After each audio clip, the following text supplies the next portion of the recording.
स्वामी म्हणतात, आपण सगळे आनंद शोधतो, पैशात, नात्यांमध्ये, यशात, पण तरीही मन शांत राहत नाही. पण स्वामी म्हणतात, आनंद बाहेर नाही, तो आपल्या आतमध्ये आहे. स्वामी म्हणतात, जास्त अपेक्षा म्हणजे जास्त दुःख.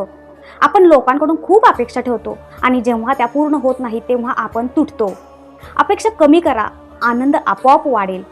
भूतकाळाचा पश्चाताप, भविष्यातील चिंता यातच आपण आपला वर्तमान हरवतो. स्वामी म्हणतात, आजचा दिवस जग, उद्या आपोआप सुंदर होईल. जेव्हा सगळं चुकीचं चाललंय असं वाटतं तेव्हा लक्षात ठेवा, स्वामी तुमच्या सोबत आहेत. विश्वास ठेवा, जे होतंय ते चांगल्यासाठीच होतं. आज लोक दिखावा करण्यात आनंद शोधतात, पण स्वामी म्हणतात, साधं जीवन खरा आनंद. जितकं साधं राहता तितकं मन शांत राहील.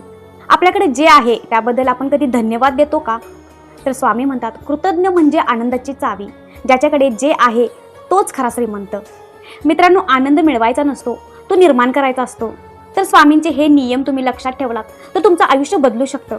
जर तुम्हाला हा व्हिडिओ आवडला असेल तर लाईक करा, कमेंटमध्ये लिहा श्री स्वामी समर्थ आणि अशाच व्हिडिओसाठी चॅनलला सबस्क्राईब करा. श्री स्वामी समर्थ. जय जय स्वामी समर्थ. जय जय रघुवीर समर्थ.